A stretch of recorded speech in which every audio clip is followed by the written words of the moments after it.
본문 요한복음 8장 12절에서 30절까지의 말씀을 가지고 세상 도전에 대한 올바른 반응이라는 제목으로 하나님의 말씀을 여러분과 함께 나누기를 원합니다. 볼륨을 약간만 올려주시면 좋겠습니다.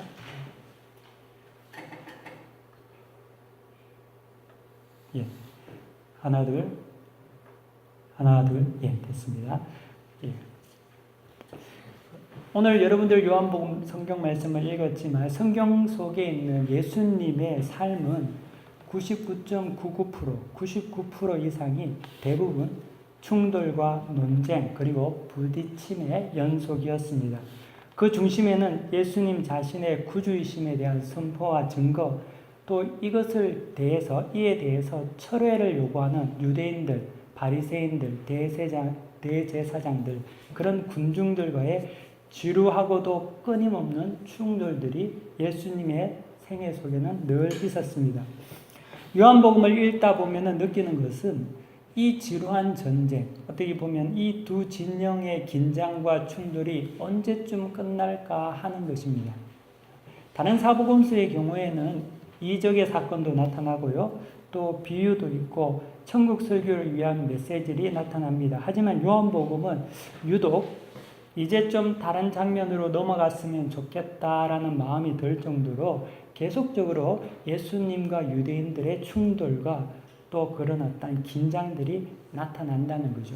마치 우리가 법정에서 나온 변호사와 검사의 진실 공방처럼 끊임없이 지루하게 이런 일들이 계속 나타나고 있습니다. 오늘 여러분들 읽었던 성경 본문도 동일하죠.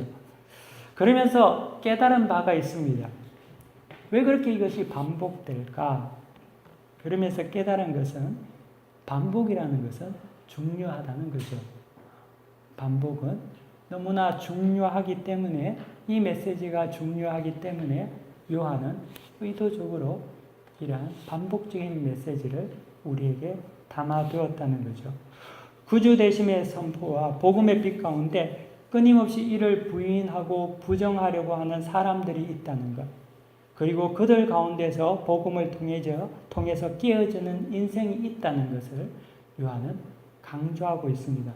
제자 요한은 복음에 대한 충돌이 없는 인생은 없다라고 고함치듯이 말하고 있습니다. 복음에 대한 충돌 없는 인생은 없습니다.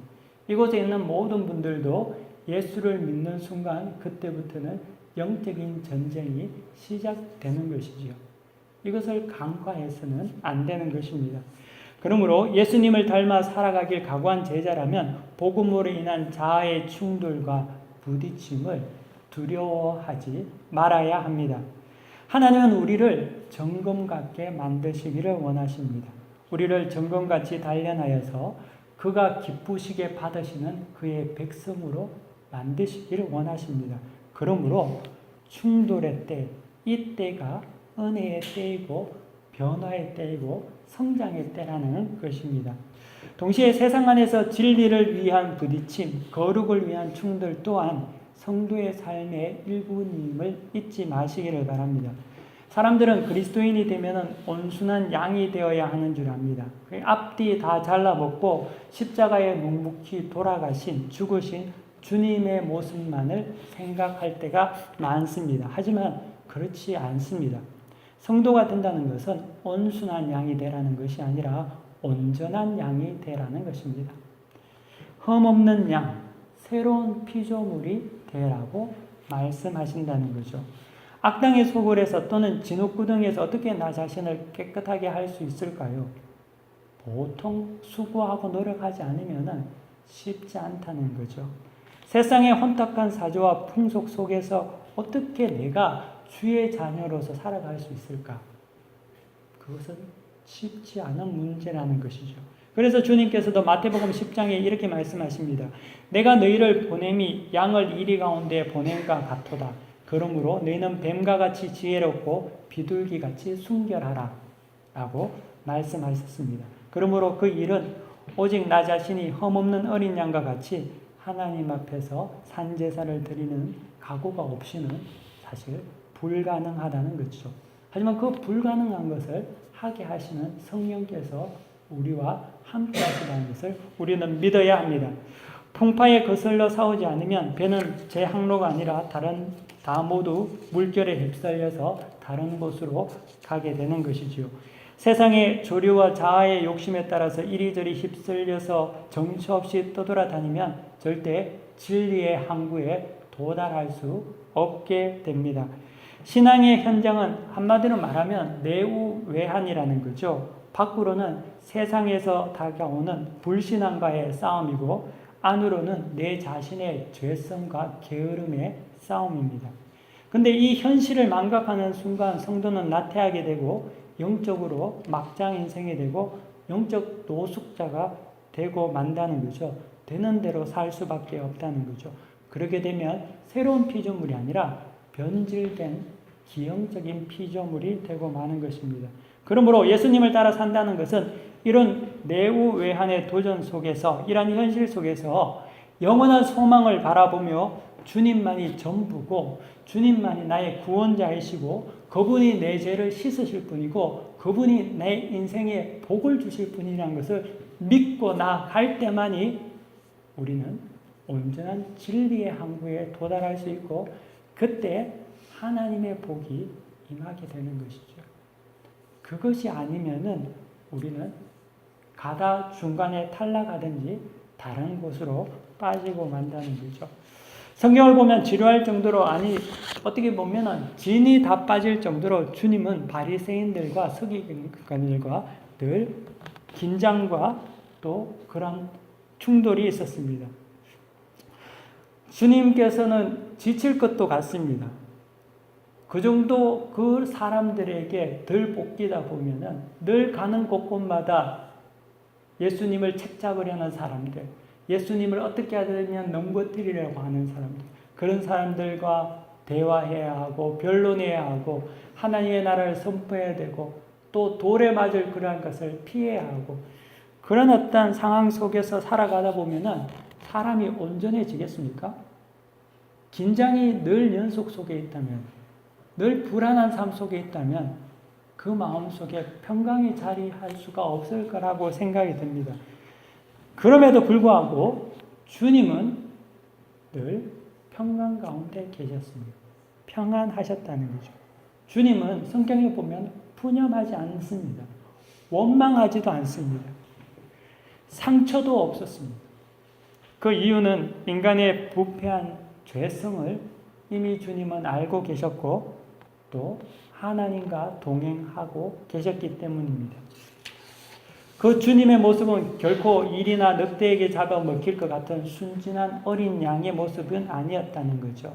주님은 어린 양처럼 하나님 아버지께 순종함으로 십자가에 죽으신 건 사실이지만 그 삶을 볼 때에는 한 마리의 양이 아니라 목자로서 그리고 백성을 구원하는 메시아로서의 삶을 사셨던 것입니다. 그러므로 우리가 그리스도인으로 살아간다는 것은 이런 내우외환과 같은 인생의 도전의 현실 속에서 주님을 의지하면서 영적인 강단을 가지고 사는 것을 말합니다. 여자는 약하지만 어머니는 강하다고 하지 않습니까? 모성이라는 것은 모성이라는 사랑은 철판보다 더 강하죠. 아버지도 가족을 위해서 한없이 강해질 수 있습니다. 사랑하면 강해지죠. 우리 또한 하나님의 사랑하심을 받았기 때문에 온전해질 수 있습니다. 인내할 수 있다는 거죠. 세상의 도전과 환경을 극복할 수 있는 겁니다. 사랑하는 성도 여러분, 여러분이 주 안에서 강건해지기를 원합니다. 하나님께서 우리를 그리스도의 자녀 삼으신 것, 하나님께서 우리 아버지 되심을 여러분들이 진실로 믿기를 바랍니다. 그가 우리의 요새이시며 그가 우리의 구원자이십니다. 여러분의 인생의 문제의 모든 해결자이시고 여러분 인생의 종착점이라는 거죠. 매운탕에 허물허물한 생선살과 같이 세상에서 이리저리 요동치며 흔들리는 인생이 되어서는 안 됩니다. 진리에 거하며 하나님의 뜻을 따라서 대쪽같이 살아갈 수 있으면서도 동시에 유연할 수 있는 그러한 하나님의 자녀가 되어야 된다는 것이죠. 그렇게 되시기를 축복합니다. 조금이라든지 어려움이 오고 조금이라든지 좌절이 당하고 조금이라도 하나님께 나아가기에 어려움이 왔을 때는 하나님보다 세상을 의지하는 것이 아니라 하나님이 주시는 능력과 힘으로 세상을 승리해야 한다는 거죠. 이미 하나님께서는 우리에게 그 능력과 힘을 부여해 주시고 우리에게 말씀하고 계신다는 것입니다. 오늘 본문을 통해서 세상의 도전에 대한 성도의 올바른 반응에 대해서 배울 수 있다고 생각합니다. 인간 사이에서 충돌만큼 사람을 사악하게 만드는 것도 없습니다. 대개 서로 간의 갈등이나 충돌이 생기게 되면 악한 감정이 생기게 되고 심지어 분노를 넘어 살인까지 하게도 된다는 거죠. 감정이라는 것은 사실 그렇게 믿을 만한 것은 아닙니다. 아무리 죽고 살지 못해서 만난 연인도 나중에 싸우다 보면은 어려움을 당하게 된다는 거죠. 아무리 절친한 친구도 돈 문제가 생기면 그 문제로 인해서 어려움이 생기는 거죠. 이런 것 같이 감정이라는 것은 우리를 항상 실수할 수 있는 자리로 이끕니다. 가인을 보면은 성경의 창세기 보면 가인이 그러지 않았습니까? 그는 분노에 사로잡혀서 그의 의로운 동생 아벨을 돌로 쳐 죽였습니다. 악한 자의 말로였죠. 주님은 바리새인들과 또 서기관과 끊임없는 충돌을 했습니다. 바리새인과 서기관들은 주님과 논쟁할 때마다 악의에 가득 찼습니다. 그래서 어떻게 하든지 주님을 잘못되게 만들어서 밀당을 하고 무엇인가를 잘못하게 해서 주님을 넘어뜨리려는 음모를 꾸몄습니다. 가늠한 여인을 데리고 왔을 때에도 그 일을 통하여서 주님을 잡으려고 했다는 거죠. 주님의 약점을 잡으려고 하는 계략이었던 것을 볼 수 있습니다. 그들의 분노와 악의는 마침내 주님을 십자가에 못 박는 것으로서 그때서야 직성이 풀린 것 아닙니까? 그러한 충돌 가운데서 가인의 길을 따라갔던 자들이 바리새인들과 대제사장들의 무리였죠. 이렇듯 어떤 도전에 부딪히거나 충돌을 당하게 되면 대부분의 사람들은 불편한 감과 또 악의의 감정을 통해서 잘못된 길로 빠지게 됩니다. 하지만 여기서 우리는 두 가지 모습을 볼 수가 있습니다. 한 가지는 철저하게 아래에 속한 반응이고 또 하나는 철저하게 위에 속한 반응입니다. 아래에 속한 반응은 바리새인과 서기관들의 충돌의 현장에서 보여준 모습이고 위에 속한 반응은 주님이 충돌의 현장 가운데서 보여준 모습이었습니다. 아래에 속한 반응은 감정의 폭발과 분노 그리고 그에 따른 반격이었죠. 보복이었습니다. 어떻게 하든지 자신의 판단을 합리화하여 수긍시키려는 육신의 노력이었습니다. 그들은 충돌의 현장에서 늘 싸움이 끊임없이 일어났었고 끝일 수가 없었죠. 원망과 복수가 난무하고 용서가 없었던 그러한 인생을 살아갔었습니다. 또 심적으로는 늘 불편함과 답답함을 가진 삶을 살았습니다. 이미 그 삶 속에서는 하나님의 역사가 없었기 때문에 사단의 지배가 있었기 때문에 삶 속에 평안함을 유지할 수가 없게 되었다는 겁니다. 그래서 그것이 도리어 자기는 자기의 어떤 무엇인가를 욕구를 분출하고 정당한 것을 한다고 생각했지만 정작 그들은 말라가고 있었고 죽어가고 있었다는 거죠. 이것이 아래에 속한 자들의 반응이었다는 겁니다. 하지만 위에 속한 자의 반응은 달랐다는 거죠. 그것은 주님께서 우리에게 보여주신 모범이었습니다. 주님은 충돌의 현장 가운데서 분노하지 않으셨다는 거죠. 원망하지 않으셨습니다. 누군가에 대해서 보복을 다짐하지도 않았다는 거죠. 주님이 제자 중에 하나 불러서 그 사람을 암살하라고 명령한 적도 없다는 거죠. 그렇다고 해서 주님이 성인 군자와 같이 세상을 달관하고 성화시키는 그런 류의 지성인도 인격자도 아니었습니다. 주님은 사실 달관과 성화하고는 거리가 먼 분이었습니다. 주님은 충돌의 현장에서 늘 반격하셨습니다. 변론하셨습니다. 하나도 넘어간 적이 없습니다.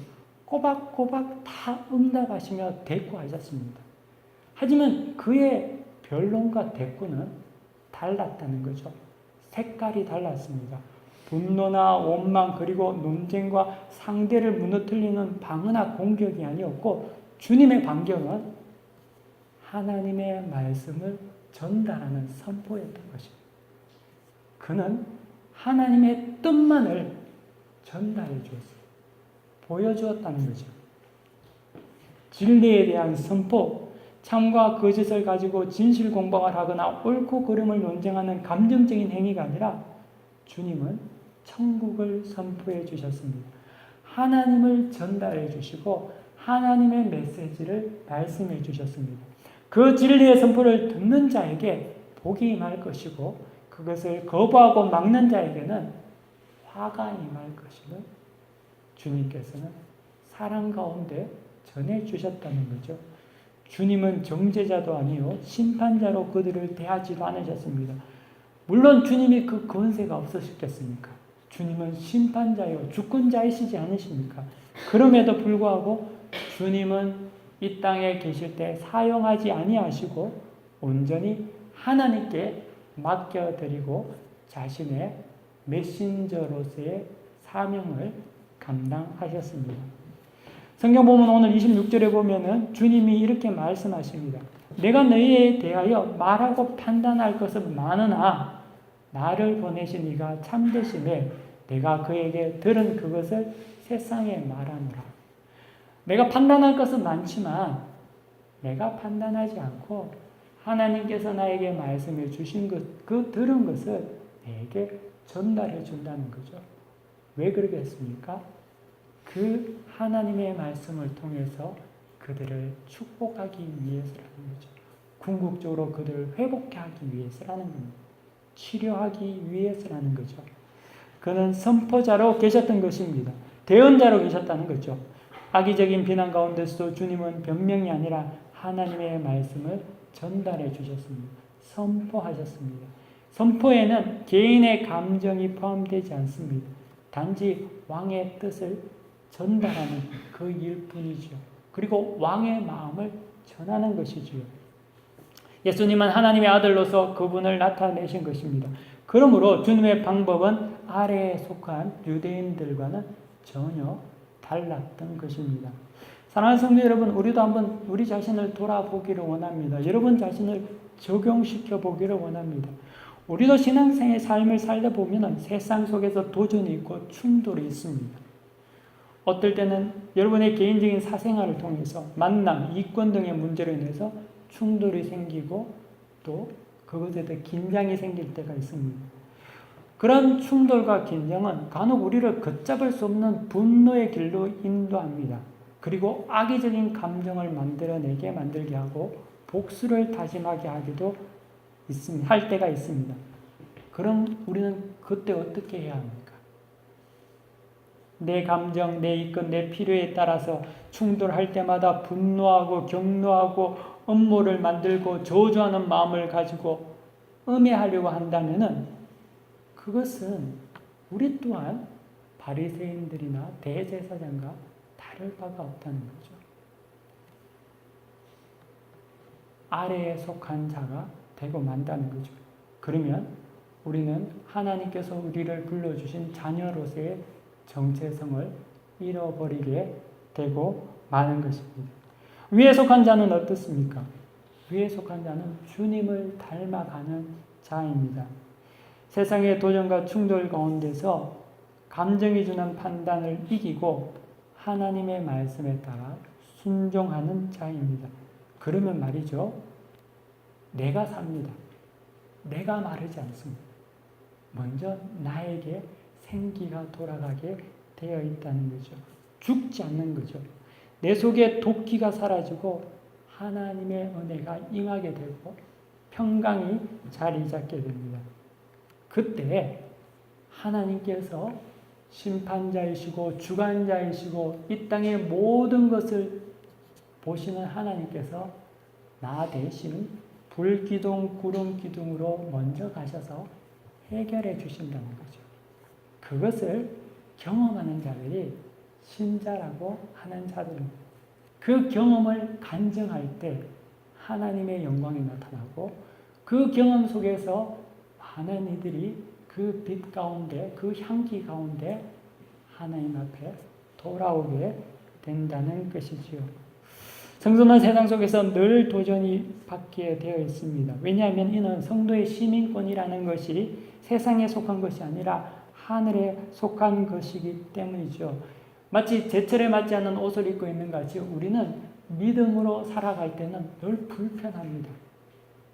왜냐하면 이 땅이 여러분의 고향이 아니기 때문에 그렇습니다. 이곳이 여러분의 나그네의 삶이기 때문에 그렇습니다.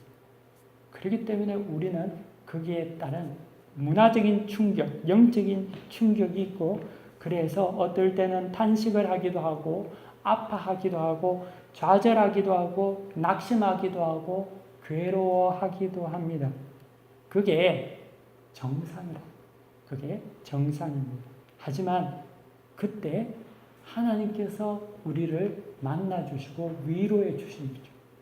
그 위로 가운데 하나님의 힘으로 우리는 승리할 수 있습니다. 하나님을 의지하는 법을 배우게 됩니다.